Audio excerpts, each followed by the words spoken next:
welcome to the Electric Feels podcast, DGray. Hello.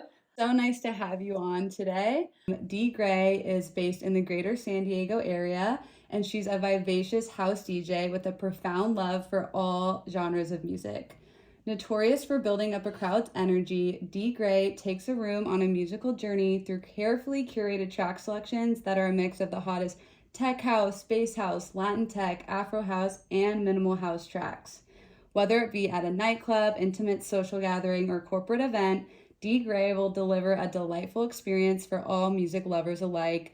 We're so honored to have you today and so excited to talk to you about your music journey and, you know, everything about the EDM scene that you've experienced thus far and how you kind of got into it. So if you want to start with a little bit about yourself and, you know, what's drawn you to house music in particular. Yeah, for sure. Well, thank you for the epic intro. I really appreciate it because that would have been a lot to sum up for myself, just saying it and having like a monologue. So I really appreciate you taking the stress off of me. Of course. But I actually came up in DJing around the same time as Riku here. We actually both met through a DJ school called Global BPM. Shout out Yoda. Here in the San Diego area. It was pretty hands-on where I think it was like, what, 6 to 8? 6 classes, right? Yeah. It was like a 6-week course or program, like 90 minutes a session. Very hands-on with learning how to mix, understanding like basic music theory principles to kind of apply it to mixing so that everything sounds harmonically and melodically pleasing to the ear. Yeah, absolutely. So that there's a lot more of like the method to the madness and understanding the science behind mixing and kind of adding more structure to the creative aspects of it. And I've just really grown to love it since then. It's like coming up on like a year and a half now, I would say. And probably it's going to be coming up on our 1-year anniversary of doing like our first big gig at Riches. So that was nice. What drew you to like just being like all of a sudden I want to be a DJ? Like what was like I'm gonna sign up for this class, like this is it? Like did you have a moment? Have you always been into music? Truth be told, I've always been into music. I've definitely been the person at parties where people are like, oh, hand DGray the aux. I'm like, all right, sick. But I would say the tipping point or almost like my villain origin story was when I was out in the bars and I just remember hearing the worst possible track selections and having the DJs just go from one song to the next within like 30 to 45 seconds, not letting it play. And I guess just I wanted to take it into my own hands and save the crowd kind of. So that was kind of my initial start, was just thinking I'm tired of like hearing shitty music. I want to share my love for, you know, different genres of music. So I did initially start off as an open format DJ, and I ended up slowly phasing out of that and getting way more into just mixing house. I like the longer blends. I think it just sounds more groovy and it's more fun to mix for me. But to simply answer your question, I just didn't like the music that I was hearing in the bars. DJ saving the crowd. I was trying my savior complex, I guess. I don't know. Honestly, you're like, I could do that and I could do it better. So let's just go for it. I was like, put me in coach. I love that. Yeah. So awesome. And how did you come about Global BPM, like the actual school part of it? How did you? Yeah. So when I was in the bar setting with my friends, I was a little tipsy, so I vaguely remember like having an in-depth conversation with one of the bartenders there who actually did learn at Global BPM. Gotcha. And so this person was telling me all about the ins and outs, like what they learned from the school. Basically gave me Antonio, who runs the place, his contact info. And so first thing in the morning, I wrote him an email saying I was interested, and then we kind of just got signed up from there. That's so awesome. Did you like your experience there overall? Googled, yeah. I Googled it. Honestly, I just Googled like a school. I first had another school that like took my money, didn't even end up nothing. Like didn't reply, nothing. Yeah, I was like, what the hell is this? And then I had told him, and he was like, oh yeah, that school screws people off. Don't go to them. So I was like, okay, cool. So good to know. Yeah, like so I went there and I did the 6 classes. I had already known how to DJ a little bit, but I think I wasn't confident, and there was a few things I learned, like bass flips and stuff like that really, I think that changed the game for me, really, was just knowing that particular thing. But yeah, I was just like, I just wanted to feel confident, grow more connections, and I feel like taking the schools, like, that's what gave me, like, that jump to be like, you know what, I can do this. I'm actually really great at, like, music and putting things together. So that's, like, kind of how, like, my experience was.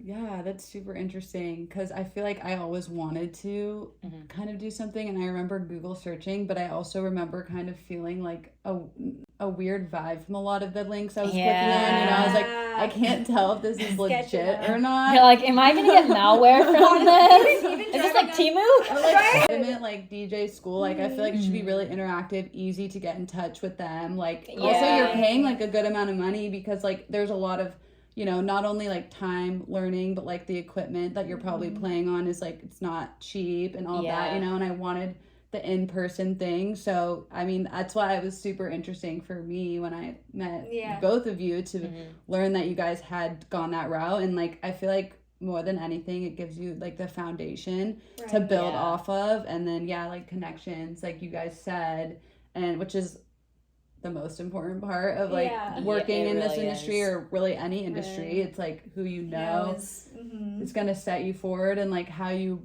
build relationships too, right? Like it's funny that you say that too when you were like looking at it, because even like I was Googling the areas and I'm like, okay, this is like in some random warehouse. Like even driving up to Global was like a little bit like, is everything okay? But I remember like I was in the music industry before. I remember like in Miami it'd always be like some random fucking like warehouse somewhere, because they just drop a pin and be like, this is my last whereabouts. Like you need to find me if anything happens. I literally was like, I'm fine, ended up being great. So, but like there is really that like, especially as women, safety factor. Yeah, you always have to think about it. You really do. It's absolutely really something. But definitely going to that school definitely gave us the push, I feel like, so it was worth it. And just anyone doing it in general, like having a mentor. And just being like a woman in the industry, like how have you guys have any experiences like just like feeling like just being a minority, like that's plain and simple, and that's why like we want to create like a platform and like a space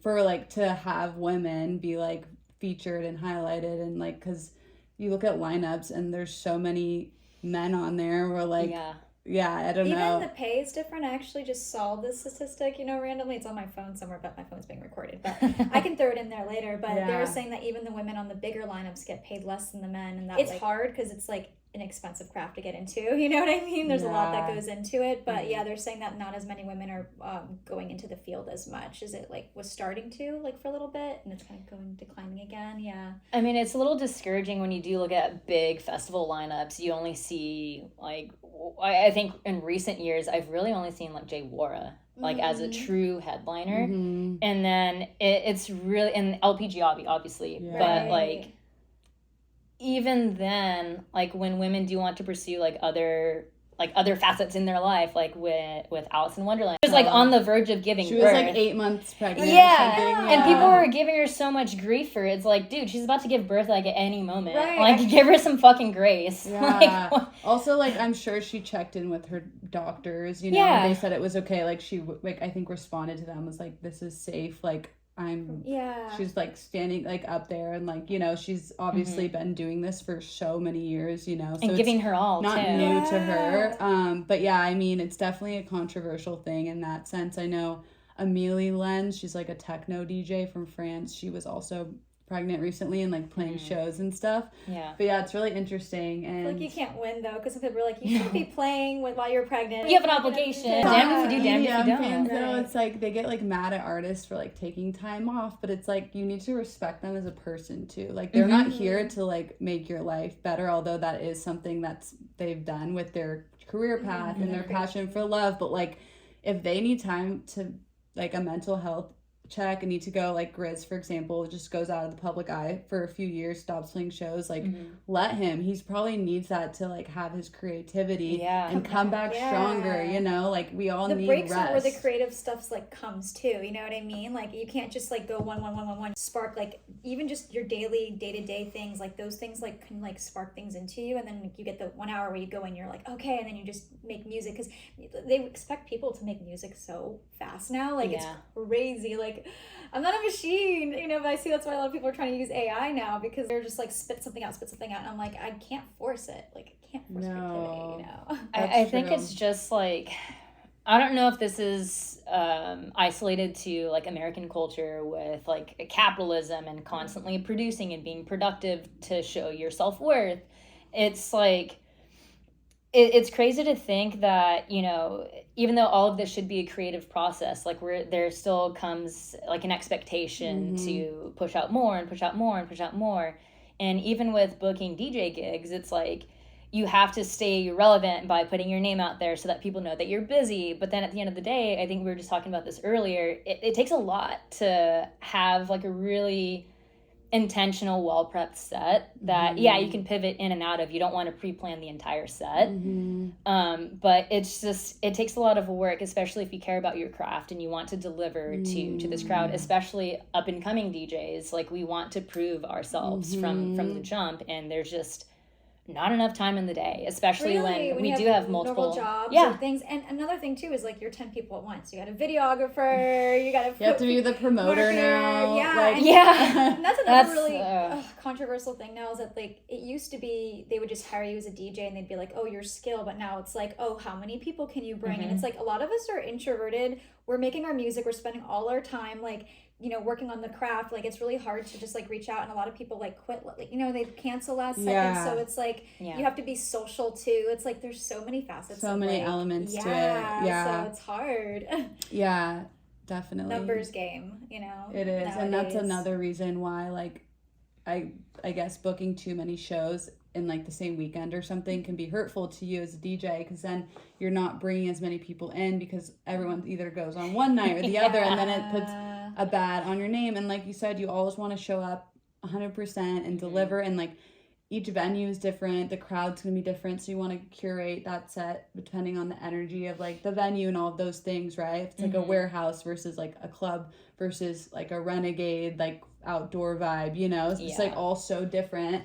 And those are all things you have to think about and prepare for, and you want to be intentional about, or else you don't want to feel like you just showed up and hit the play button and then just threw anything. Because I think people who are into music at least can tell those like DJs when they are being intentional about their set versus others, you know. And this is not obviously like the big sets at festivals, but like, you know, just like when you're out or all of those things. But it's kind of interesting now that I'm getting into like actually DJing and like hearing people play, and there's a different like mindset you kind of have after you know what they're doing up there. It's funny because like when we were saying earlier, like sometimes you'll be there and you'll be like, I would have done this a little bit differently. Do you kind of feel like you judge a little bit more now? Like, not trying to be shady, but I feel like low key, like when you're saying like, oh, I wanted to put out better sets, like you kind of see that, you notice these things more when you're like, you know, when you're there.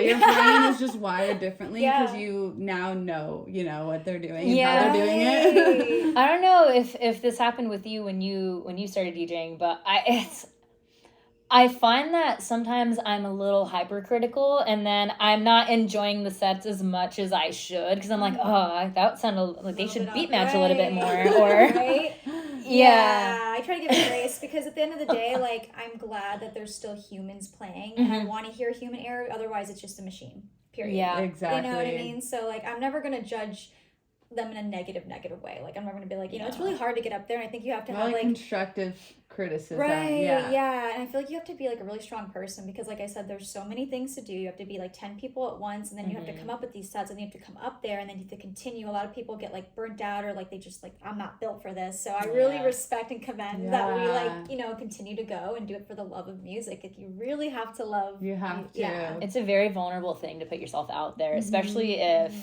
you already know you're like, all right, I have this complicated transition coming up, and then you're just like so hyper focused on it. I don't know about you guys, but sometimes I just like completely put my blinders on. Even the crowd is there. Then I was like, hold up, I need to loop this and make sure I don't miss my cue. So it's kind of stressful, and then like once I'm done with that, and then I'm like, then I get super into it, and I get so excited, and then I'm like, I hope they caught that. Probably not, but I know that when other DJs are watching my sets, I like kind of look at them. But it's so validating at the end of the day when you're like, oh, they caught that. They knew I looped it. Yeah, they knew I did it. So it's really exciting that way. Yeah, my first gig at Rich's, like, they were like, wow, like, that was your first time? No way. Like, I saw these things that you did, and I can't believe that. And it made me feel like low-key. I was like, I got this. Yeah. Which, by the way, we both killed that set that night. Oh, like, we did. Yeah. Both of us, I feel like we did so. It was such a great night. I'll never forget. That was one of my favorite places. Honestly, it's one of my favorite venues, which I want to ask you, like, what's been your favorite venue that you played in San Diego? What's your next one that's coming up that you're excited about? Yeah, so I would say hands down in terms of just the venue itself, I think Rich's is probably one of my favorites. But I would say energetically with the crowd that just keeps me going and I just feed off of it, I would say Flicks. Like it's smaller and a little bit more intimate. And I guess back in the day, it used to be a little bit more divey, but they've really kind of just changed it around where they've like marketed it as more of like a fun club that you can dance at. Just like dancey, bouncy, high energy vibes, and I just really do well with that. Like I go off of what the crowd's feeling, and don't you have are there dancers when you're DJing there? Yeah, so yeah, fun. they also have dancers there, so I love it too. And then they give me like the big ups, so I give them the big ups. And also seeing them dance probably gets you hyped up too, because you're like, okay, like obviously they're meant to dance, but like it just still is another element of like just energy. Like you said, you like the energy there, and I've been there a few times. I always have fun. So it's so much fun next there, time right? you play, let me know, because I need an excuse to go. For sure. But yeah, that's cool. Yeah, and then any upcoming shows you're excited about? Yeah, so I'm actually branching out a little bit more. I'm trying to be more intentional with the gigs that I do book. I'm trying to, keep the club scene going, but I want to start doing festivals. And so I actually am doing the silent disco part for Shipwrecks. Hell yeah. Hell yeah. That's so exciting. So I believe Shipwreck Chapter and Verse and the Sponges are going to be headlining, so I'm really stoked for that. I've just done like my first silent disco, I think like 2 weeks ago, so that was really good practice. Because if you really think about it, like you have to be spot on with your transitions, because it's literally like they're wearing their own DJ headphones. Wow. So they're hearing it directly. Yeah. They're hearing everything. And it's just straight. It's like has to be so smooth, and so that was really eye-opening for me, doing that silent disco like as my first like trial with silent discos, and now I know what kind of goes into it, and so I'm really excited for it, like super stoked. That's at me. Waterfront Park. Yeah. That's so cool. Like, just to say you played there and like the venue's so beautiful. Yeah, it's like a block party too, actually. So I'm really excited for it. There's gonna be lots of talented like local DJs as well. I think I'm one of few female DJs as well, so it's really nice to be able to like lock in a slot. Curate the set. Have you worked on it yet? Have you thought about it? So lately I've been watching a lot of Club Space sets in Miami, and like I've been listening to a lot of Clooney, a lot of like Frankie Rizzardo, so a little bit more of like the deep tech minimal. It's still tech house, but it's a different feel to it. Yeah. So like more Hellbent records I've been listening to a lot, because I would say, since I did start off as an open format DJ, a lot of my sets are heavily influenced by like hip hop and Latin. Yeah. So I still have all of that, like that flow and that feel. I love making people dance, like in my house sets. So I would say there's gonna be a lot more like Afro Latin beats incorporated that just make people like shake their ass a little. Love that. I love that. I literally have a playlist called Ass Shaken House Music, because perfect. Yeah, it has a lot of those elements in it, and yeah, it's so fun. But were you growing up when like listening more to like R&B and rap? Yeah, so I'm actually a really big Tupac fan. Oh, nice. And then I loved Destiny's Child coming up, as we all did, like millennials. Loved like I loved Destiny's Child, which was Beyonce. Basically. She was the Destiny's Child.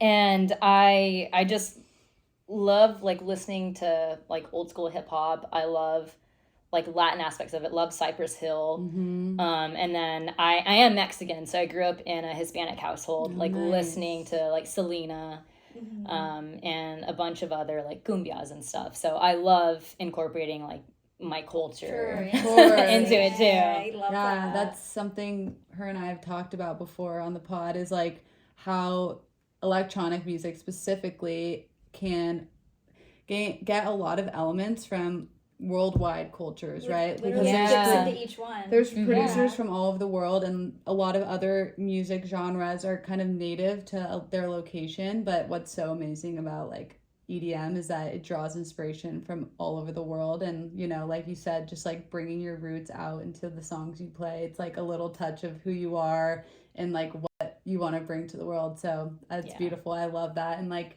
you know, even like, you know, when you're producing, you know, you can like draw elements from that, or like speak in Spanish or something and like put a little like effect on it, you know, like that's just like people love hearing that. Have you dipped into Ableton as much lately? Have you been trying to like maybe think about doing your own type of thing and maybe coming out with your own music? Yeah, so obviously I sent you like little clips and like snippets here and there, and it was like one bar, and I'm like, hell yeah, this slaps. But then I haven't really done too much since. I've just been so busy like with my day job, and then like when things come around like with gigs, then I'm like hyper focused on that. It's a time game. I get so it's just I need to be a lot more intentional with carving out time to do that. And then there's just so much information that's available. Yeah. It's hard to... It's so hard with Ableton because, like, a lot of people also, they just want to flow really fast. Yeah. And, like, it stops a lot of people because they get burnt out or they get frustrated and they're like, oh, my God, this is so much to, like, learn. But once you get into that flow, they're like, it's so worth it. And that was my struggle, too, like, having ADHD. It's like... Girl, same. I'm like, I can't. Like, I'm like, but I got the best advice. Was, like, someone told me they're like this guy I knew, his name's Bohemoth. He told me, he's like, just do 30 minutes every single day. Just commit to 30 minutes. He's like, in a year you'll be like surprised that 30 minutes will take you so far. Just play around with different filters. Like, you don't have to like watch tutorials all the time. Like, maybe just for like some, you know, basics, but he's like, just play around in it, and that's how you kind of like build, and then eventually like you're like, oh, I want to learn how to do this thing with this, you know, and then you just kind of like trickles down like that, because it can be a lot, you know. That's why people do go to these like professional schools, and it's like everyone's like, well, now if you're a DJ you have to be a producer on top of it, because like, you know, there's certain clubs that will only book you if you also produce too. So I'm like, I do want to do that, and then I constantly am looking for specific edits or remixes of like songs that I would love to hear, but they don't exist. And I'm like, damn, I need to make it. Yeah, we talk about that all the time. We already have a list of songs we want to remix, and which, by the way, you're great at picking remixes. Like, she's the best. Like, I know if there's anyone that can find a remix, like your SoundCloud, like literally I'll go on there and be like, did she like repost anything? Yeah. Like, she has like the best. You're like, she's been kind of silent lately. Where is she reposting? I was like, come on, I need to see the good. It's so funny because I feel like when I started getting into like EDM when I was like in 8th grade, I would literally look up like a pop song and put remix after, because I didn't like the pop song, but I was like, I feel like this would be so much better if there was like I didn't even know what I called it, because I probably didn't even know like EDM was really, but like it's funny because I burnt CDs from like 2012 and I have them, and I was listening to them. There's like Adventure Club on there, and like all these fire remixes that I probably downloaded illegally off YouTube or something. But it's just funny because it's like going back to it. It's like, as a like electronic person or like house music lover, like now DJ, it's like you kind of have to find those hidden gems that no one knows about, and then like play them out. And again, they're like crowd pleasers because people know the song, but they don't know the remix, and then they're like, "Oh my God!" when it drops or something. Taking the acapella one or something and like mixing. Yes, that's like, it hits, it slaps, because people have that nostalgia thing where they're just like, "Oh my God, it's my song. It's in a different way, and it's even better." And it's like, exactly.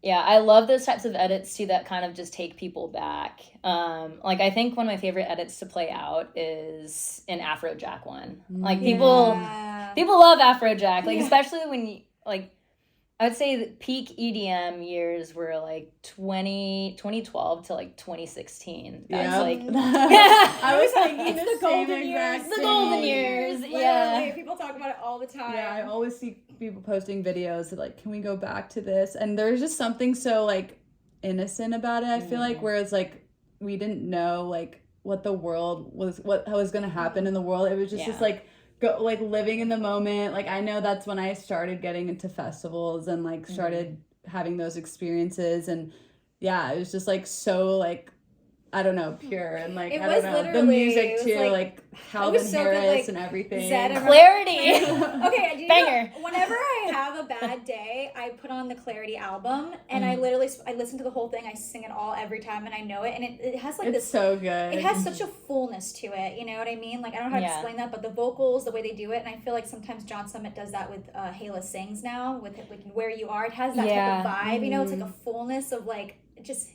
slaps. It's also unique, you know, because there's so many people producing, and like house music particularly has kind of a structure. Like sometimes can like not tell it apart, but when you can really like hear a song, know who that song is from because of something, some sort of noise like they implement in their music, or like the fullness, like you said, where it's like this feels like finished, beautiful like song. Like that's and it's like strings your hearts. It's like other than just some other tech house song. I'm not saying that in a bad way because tech house is a place, but that era had a lot of that like really pulling our strings. I mean, we had Afrojack, we had Zed, we had like all of that stuff just hits, and then Avicii, which was just coming up on his anniversary is coming up. Apology wise, like to be a good DJ, you kind of have to understand like you have to have empathy.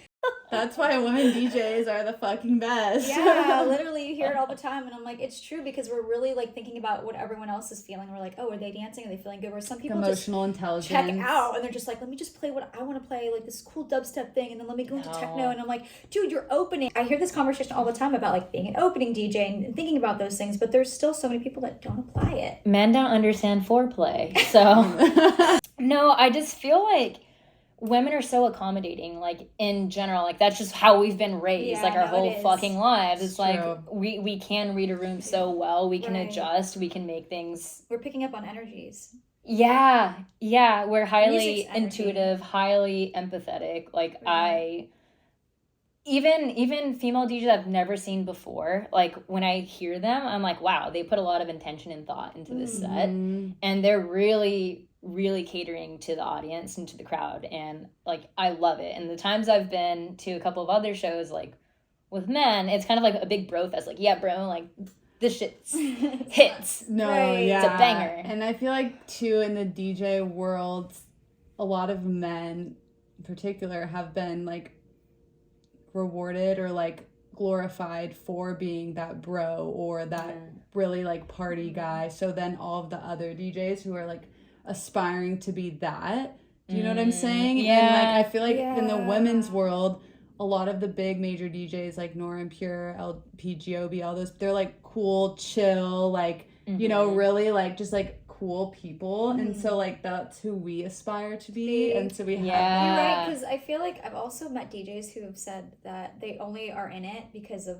getting girls. So like, oh, I get like, hot girls behind me. No, that's like a modern day rock star. And it sucks. But it sucks for also guys that are really seriously into their house music, because they kind of like, they're like, why are you doing that? Like, you shouldn't be into it unless you're like really into music. Like, and I feel like those are the ones that stand out to me when I see a guy that has like that intention. It's a different energy that they put out. And I feel it's like you gravitate towards them too. Right. I feel like that's why they are successful, and they continue to be successful because they really do think about their crowd, other than those guys that are like, oh, I'm getting major puss because, you know, like, or I look cool because I have these girls behind me, and it's like, I don't know, it's just like, that's it, that's the reason, like, or like feeling like they're in control. Like I've heard people like, oh, like I want to be like the person like that's in control of like the energy. It could go two ways, right? It really could. It's like, it's like a power trip. Like, you just genuinely want people to dance. You're like, I'm in control of making this room happy, and then it's, instead of like, I'm in control of this room, to be like, to just know it for your ego's sake, you know? Right. Yeah, there's a difference. Like, what's the intention behind it? Like, you know what? I'm going to fuck up this song by just using the flanger effect because for no reason. No, exactly. Yeah, that happens a lot. Oh, that's another thing, is filters too. Some guys are really heavy on the, you know? Yeah. Like, whoa, okay. Like, we're going in a hyperdrive right now. Yeah. I'm like, oh, chill, dude. Yeah. No, it's funny though. So I have another question for you too. So you've been DJing for a while now. Do you feel like you could do a set now without your cues, or do you feel like you're still kind of getting into that, where you're getting more comfortable? Like, everyone has a different way of doing it. I'm just curious because, you know, there's like pre-planning and there's like on the fly. Do you have different crates that you just go in and out of? So You know, I definitely need to wean off of the hot cues and the cue points a little bit more. I've been experimenting with different tracks here and there, but I would say I am a control freak in the sense that I like understanding like the phrasing. I really like understanding and being able to dissect my tracks. Like, you really should know your commonly played tracks like it's the back of your hand. So I do have some tracks that I do play quite often, and then I'll just know like that certain songs just mix so well together, and it's like second nature to me.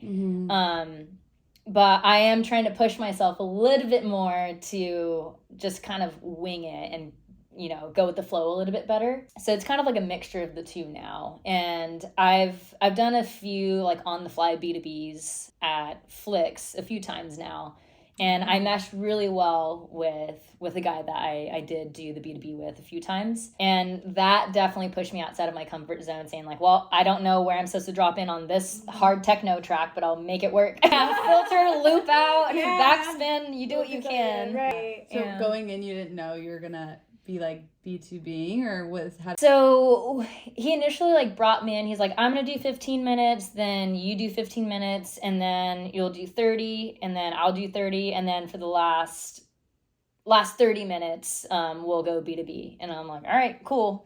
So we kind of had like our own vibe like starting out. So then I actually had a really good understanding of the types of tracks he was gonna be playing. So then I already had in my mind like made a couple mental notes saying, all right, I think it won't contrast too much. It'll actually complement each other, hopefully.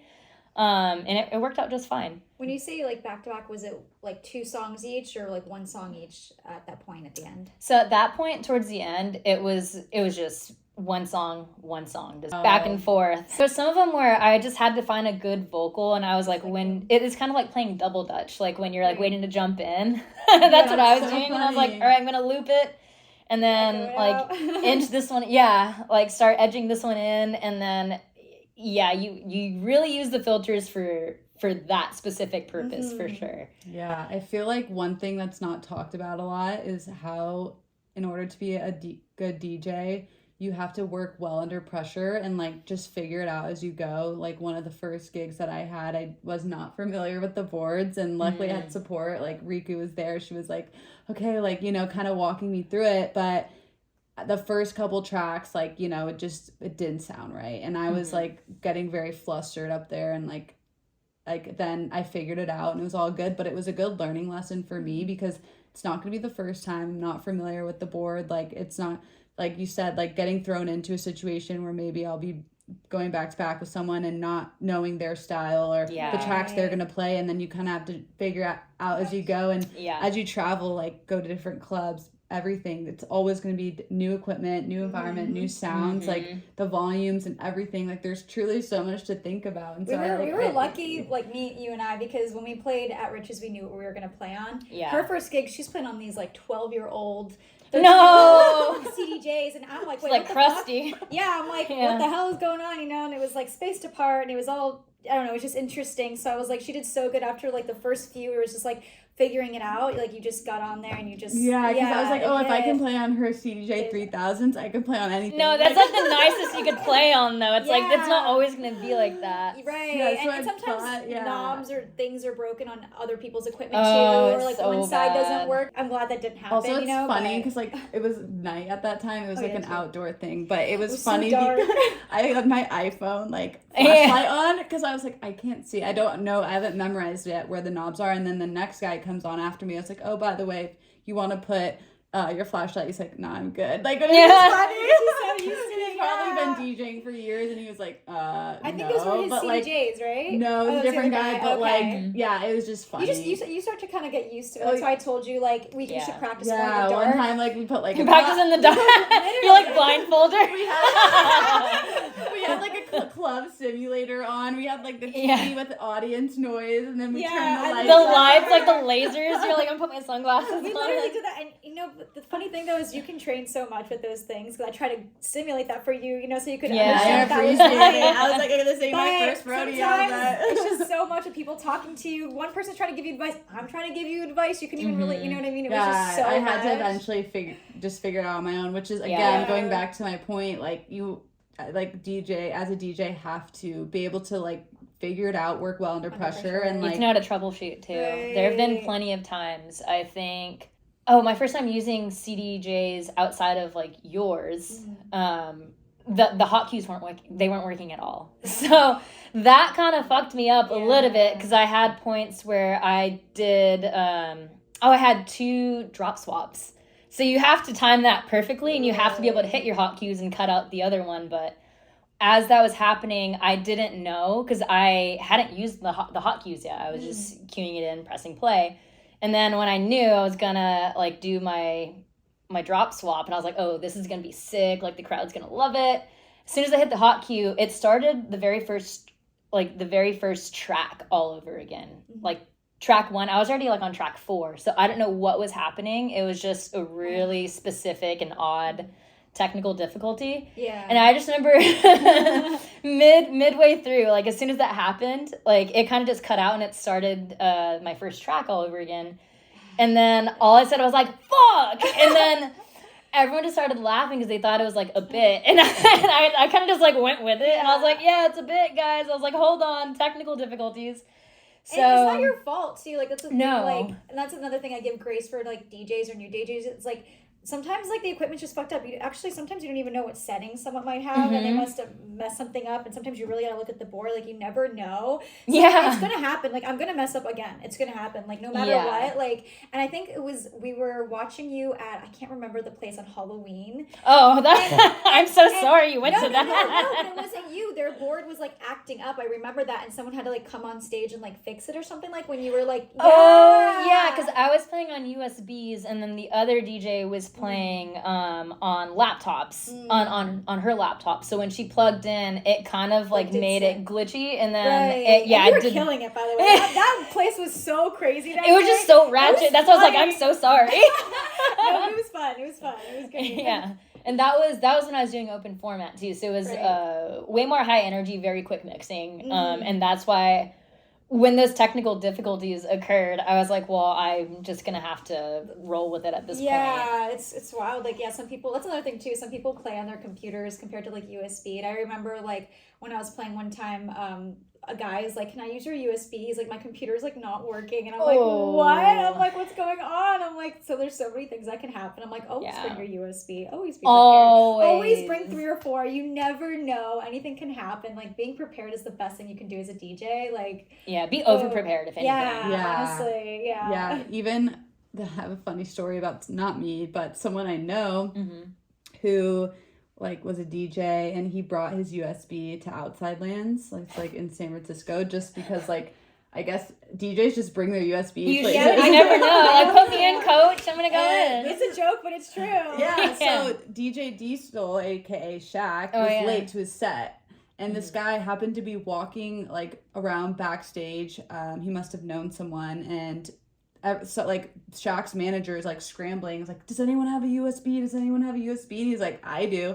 Literally went up on stage on like one of the biggest stages at Outside Lands with like thousands and thousands of people watching him and his buddy. It ended up being 2 of them together. And these videos were going viral on social media. They're like, who the hell were these 2 random dudes? Yeah, you know. And like they were like they were not on the lineup. This is like when Take It Off like first came out, and they played that, and like, you know, just like played really fun like tech house, and people were loving it. But then like he posted on socials, and like it was like, this my story. They were on the news, and like, he like blew up. It was just funny, you know. But not just go again.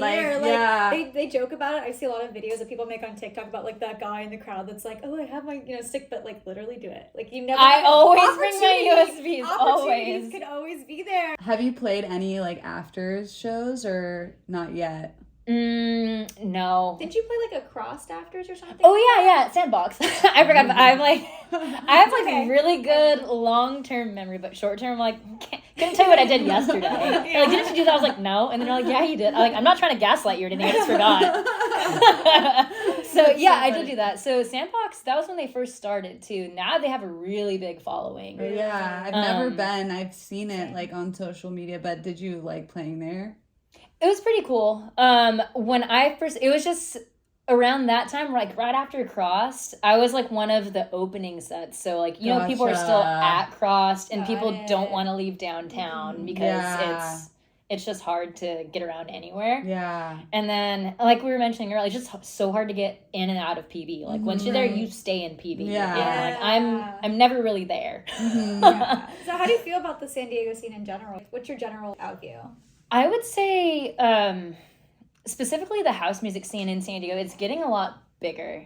But then also it does feel like it's getting a lot more like heavily saturated. That's true. There's a lot more DJs out there. Yeah, literally the last few years I feel like people have picked up DJing so much. Like if I want to play music for the rest of my life, like are you kidding me? Like it's fun, you know, of course. And I feel like that's another thing I'm noticing too is that in every crowd that I go to, there's always like a DJ, no matter what. Like there's a DJ or producer, and I'm like, they're like, oh yeah, I DJ too, and I'm like, oh really? I'm like, it never used to be like that, you know. There's just so many DJs and producers in the crowd now. It's a really like welcoming community, though. I feel like at least in San Diego, where from my experience, since I am newer, like, and when I'm connecting with people, like people are super nice and like you know, like, willing to help and willing to like invite you to play at certain events, even though they know you're a beginner, you know, like giving you opportunities. Like your friend gave you that, like there's, exactly. Like he didn't, I was like, oh yeah, I'm just starting out. And he's like, no, you should play. And I was like, are you sure? And he was like, you're gonna kill it, you know. And so that part of it, I do feel like is really nice for the most part. I've had like a good experience with, you know, how people like treat you and all of that. But yeah, I think like, I don't know if that's just San Diego or if that's like a thing it's everywhere. hard to say, because like all of my experiences in San Diego have been like relatively pleasant, where it's like everyone has that mindset of like DJs help DJs, like even, you know, because power in numbers, we're like, hey, I need to get 15 people here, like you want to hang out, I'll come to your show. So it's just really nice that a lot of people have adopted that mentality here. And I can't really speak to like other cities. I have played in Orange County before, and I mean, those were like my actual friends and extension of my friends as well. So still don't really know, but I've heard things about like in LA where people are a little bit more guarded and competitive and keep to themselves. Which makes sense, because a lot of people like literally move to LA for that dream. They're like, I want to pursue music and I'm here for that, and that's my dream. So it's a different mindset. It's like, let's hop on. San Diego's very chill in general, and that definitely bleeds into this scene for sure. I do feel like it's like gonna be the LA of like DJ. I don't know how to explain explain it. Like it's a mini like, LA, and every weekend there's something going on, whether it be like an underground or a collective event or like, and every single night there's a big DJ playing at a club. Like if you were like, oh, I'm going to San Diego this weekend, could you tell me who's playing? I'll let you know. Like it just, there's always people here. And then you see Fingers Crossed or Crossed also like putting so many events. So many events, like every weekend. I've noticed that, so I feel like it is getting bigger and bigger. Also, DJs, I feel like love coming here. From what I can tell. It's so nice. For like San Diego, but like it's also like a little vacation for them. It's crazy to think about like how many places around the world they've played. Like I don't know, like big famous DJs like. John Summit has a song, it's like, I've seen it all. Do you know that song? It's like, I've been to New York, I've been to LA. But like, it's just really like interesting to also hear their perspectives on like their favorite places to play around the world. But do you have a place you want to play? Like a venue? Dream. Like a dream, like if you could play, or a dream back to back too. Manifestation. Dream back to back. I would love to play with Clooney. I've been really into him lately. I'm like, it'd just be so much fun.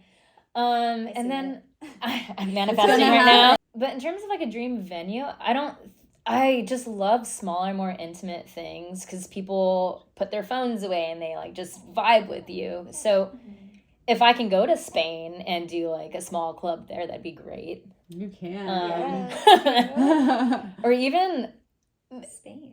Maybe I'll like do a little like techno cameo and like have a little techno alter ego and then go to Germany and just wear all black. Yeah. With a trench coat. I was gonna ask, like, would you do like one of those like underground like? I think that'd be fun just to like mix and dabble a little bit more in different genres. Challenge myself. Do you play a lot of techno in general, or do you think that you're like, are you getting into that area at all? I'm starting to get into it a little bit more. Like, there's just some that it just goes too hard for me, and I'm like, do you like Charlotte DeWitt? Like, yeah, I do. I feel you. I'm not into like hard techno because like it's overstimulating. It's too much. Yeah, it's like I need like a melody, like I need something that's just like not the kick, you know what I'm saying? Yeah. Like I just, for me personally, that's a preference, but there's some people who like effing love it. I need a few more elements, but I do love like techno that's like groovy and like has like other like elements in it. I feel like there's a lot of hate on that now too, because a lot of techno, they're like bringing in like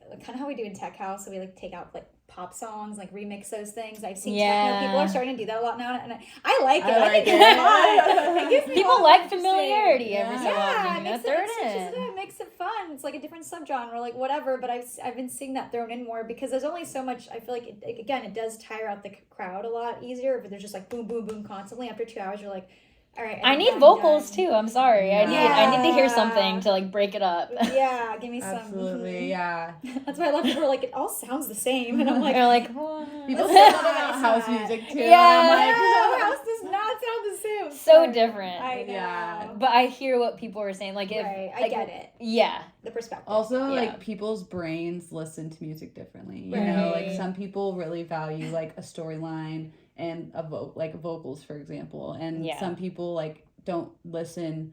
Like I listen to like the melody and the bass when I listen to music, so that's why I don't love pop, because it just like sounds like annoying to me sometimes. You know, I'm not a big pop person. Yeah, and so that's why I do love house music so much, because that's like deep melodic house. That's my shit, because like those are the two like biggest things that are emphasized in those tracks. But like for other people, like it's just interesting. Like I'd love to learn more about the psychology of That's music. why I was laughing. They're like, if you have to look into your like so there's a video that classifies. It's like, okay, if you've had this in your trauma in your past, like childhood, you're gonna like this type of music. Oh, we're getting into that. Yeah, okay. And if you were like this and you were neglected, you're gonna like this type of music, you know. And if you were like, you know, raised very religious or maybe like in a cult, like you might be into like really hard shit. Like the techno or whatever, like, you know, or suppressed or whatever it is, you know. No, that's so like true. It's so interesting. Like people like to headbang. Like it's a release for them. It is, and I get that. Like I don't mind too. Like I like dubstep. I like trance. I like them all, honestly. I've been really into UK garage lately. I just love how like bouncy and fun it is. I love it. Okay. Like person that you love specifically that's or like a song that you can recommend for UK garage? I don't know too much about that. Love Sammy Virgie, and then I've been listening to a lot of Justin J lately too. I need to look into that. Yeah, no. Lots of fun bouncy stuff. Yeah.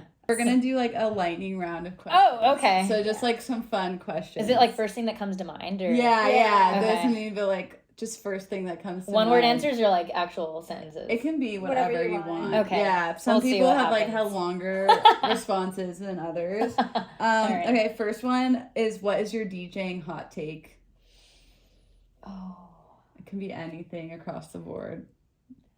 My hot take is I will use the sync button if I need to. Like, people need to grow up and be like, oh, I'm so much better and like cooler because I don't use it. Like, you know what? If you have like a really intense drop swap, or you need to be able to do it like right there, like you need to drop it in really quick, like the next track, like I'm going to use sync all day. It's going to sound shitty to your audience if you don't use it. Like, what if I'm off by a millisecond? I said that doesn't sound great. Yeah, our last DJ, Romy, had said the same thing. He was like, it doesn't matter. Like you're saying, like if you're doing a drop swap, it needs to be like pretty much on point. Everyone should know how to beat match. I agree with you. Cater to your audience. Sometimes just like put your ego aside. Right. Push the button. You also, it's a matter of like knowing what you're capable of too, you know, and like if you've been at it for like 10 years and like, you know, at that point, then obviously like you probably won't need it as much. But then like when you're first starting out and trying to get yourself in there, like if you have more complex transitions planned. People are allowed to be new to things.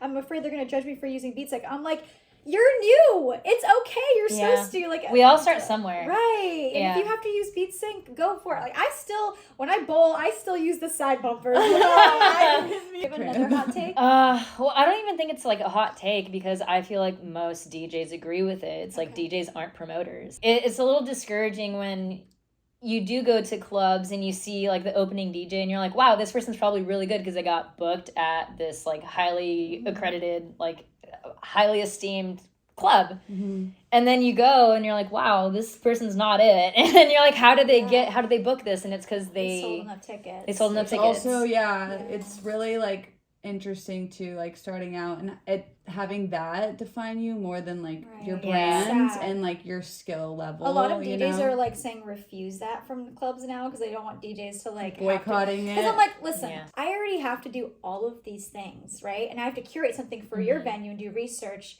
You have promoters. If you're not paying me a promoter salary on top of everything, like you're only paying me like a few $100, hell no. That's what you have promoters for. If your club's not popping, that's not my fault, okay? Yeah. I can bring 10 people, but 10 people is not going to make your night. It's going to make a big difference. No, it's really not. Promote your own place. Make it really cool. Make it stand out. Like, I think I like Bloom because they have like that cube in there. Oh, which I love makes it Bloom. cool. Yeah. It's beautiful. It has those things. You know what I mean? Also, I think though, because they do have shows every single night of every single weekend, like, I love house music. I love going out. I love dancing. You're not going to catch me at the club every single weekend. Do you know what I'm saying? No, so, like, we're tired. That's why they need to capture like so many different angles of like their marketing and like they're like, oh, let's make the DJs bring people every night no matter what, and then I think that's lazy. It's like core business in my you can't rely on DJs to be your promoters. Like make themes, like do special stuff for your like whatever it is you have to do, like free ladies night like they used to do. Like what the hell? Like bitches love themes. We love themes. We do. I love to get dressed up for like a very specific reason. Right, love it. Right, and like make a cool booth. Like do something fun that people want to do, like photos and have the experience. Everything right now is about experience. You know. Yeah. Something fun. Everything. Like, even make a cool drink. Don't be lazy. Come on. Like Oh, okay, love that. Okay. All right, so next one is, what piece of equipment have you invested in that you think has been best for your music career? Oh, hands down. And I'm not sponsored. This is not an ad, but I would say my Pioneer XDJ RX3. Just because I don't have enough money to just like spend on like CDJs. It was really hard for me to like think about getting one of those, but I was like, I think that would really set me over the edge and like give me that leg up on other DJs if I were to be able to practice on CDJs, but that like wasn't no absolutely not. And where we were at Global, he had CDJs to practice at if we wanted to before an event. Honestly, as a beginner DJ, I had the DDJ 400, which is what I came in with, which is enough. You already had the RX3. I got an RX2 eventually. Like, you don't need it, but it's nice to have a little bit of an upgrade. And I think it definitely is a great piece of equipment because it does everything the CDJs pretty much do, honestly. Yeah, it's the same exact layout too with like the mixer. And then it just really got me feeling a lot more confident with being able to use the USBs and like wean off of my laptop and to like understand like the different like layouts and all of that. So I would say the standalone controller really upped my game with just building my confidence up. Nice. And I have one last thing too. Have you run into this? Because I haven't yet. Have you ever run into a club that you don't play on a Pioneer board, but you're playing on something different yet? No. Okay. Actually. Thank God. I was like, what would I do? Yeah. It's industry standard, Like, that's why if you want to, be serious. I think Pioneer is the way. Sponsor us if you actually sponsor us, please. What is your craziest or funniest request you've had while DJing? Oh, I forget the name of this person, but I don't know. I think this man was like down bad because he asked me to play like a really fucking sad like Madison Beer song or something, and I was like, not Bad Bunny. no, that's pretty common. Like I'll throw it in for the crowd because everyone goes crazy over Bad Bunny. Like I'm like I promise you I'll play Bad Bunny Tech House remix. Yeah. I can't know that, sorry. But he said a sad Madison Beer song? Yeah, I was like, he's like, can you play this song? And I'm like, well, let me like see if I have it. I was like, I don't think I own a Madison Beer song, but like I... Also, are you trying to cry in the club? Yeah, and I was like, I'm so sorry. It's going to bring the mood down. Yeah, sir, like go get some therapy. I'm sorry. Also, no requests. Like, yeah. Like, I'm happy to accommodate, but like at the same time...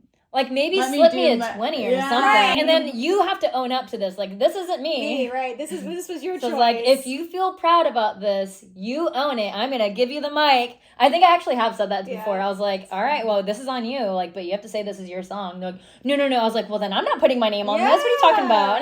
This is a club. Don't cry in the club. No. And then request Madison. Yeah. We're already all stressed out. We just want to party, have a good time at this point. Like, Don't bring someone with you. Yeah, It's we're okay to not be sad. here to be sad. We're It's here to what it have a is. good ass time and Yeah, like, I cry just home. I need to be here. Okay, like gas is expensive. Let me enjoy. Yeah. And then what is your favorite or best DJing tip? I would say just start putting yourself out there sooner rather than later. Because if you keep thinking like, oh, I don't feel confident enough yet. I think I'll wait like a couple more months. Like, that really holds you back. Just like the fear of like putting yourself out there. I think it was really nice that Antonio just kind of threw us into the deep end, saying like, all right, you guys are going to play this time, this show. Right. Like, I'm going to stand somewhat nearby, but I'm going to be going back and forth between the rooms, figure it out. And you're like, oh, okay. Because then that actually helps build the confidence within yourself, like knowing that you're more than capable of getting shit done. Yeah. And it's just more so like believing in yourself and being like your own coach, or like that supportive, like inner parent. Just saying like, you can do this. Because just the transition of going from a bedroom DJ to a club DJ, it's just a matter of you believing in yourself and actually just, you know, putting your feelers out there, like contacting people, saying that you're interested in playing those clubs. And like, I think we have such a fear of being rejected when really it's never really, you're not truly being rejected. It's just redirection into a different part like different path that you didn't know that you were supposed to take. So and that, I think that just builds character. So just put yourself out there more. It's not so scary. Really, honestly, and if you mess up one trend, it's not a big deal. Like, as long as you're playing good music, most people don't know they're drinking, they're doing whatever. They're just dancing. Like, it's not the end of the world. I think that was something I had to like keep telling myself for that first gig. I was like, it's not the end of the world. Like, it is what it is, you know, and like, just go for it, you know. Like, you're right, like that fear mentality. It's almost like your own ego too is like holding you back. Yeah, you like, get in your own way. Yeah, don't get in your own way. Because when like you can only prepare yourself enough. You bomb. Also, just take ownership. You bombed. You learned something, and that's okay. It's not the end of the world. It's just like a 30-minute gig or something or whatever. Yeah. You know what I mean? No one's going to remember it. You can't expect everything to be a 10 out of 10 every time you go out. No, I'm that's a lot of pressure. Right. At the end of the day, it's mostly for fun and because you love it. This is literally my passion project. Like, I have a full-time job. I have a career, have like benefits, 401k. But like this just really lights me up and it fills my cup. So that's like, at the end of the day, that's why I remember why I'm doing this, for sure. Yeah. Well, that's a powerful way to end it off. And thank you so much. Thanks for chatting with us today. It's been so nice to get to know you a little bit better because we've met briefly. Yeah, internet friends. Yeah, exactly. We're always like responding to your stuff, like hell yeah, like get off. Yeah. She was actually there the first at Rich's that night. Yes. Oh, you were? Yeah, I was. We didn't really know each other that well either. We just met. Yeah. Internet friends, I love it. Yeah. Internet friends for the win. Yeah.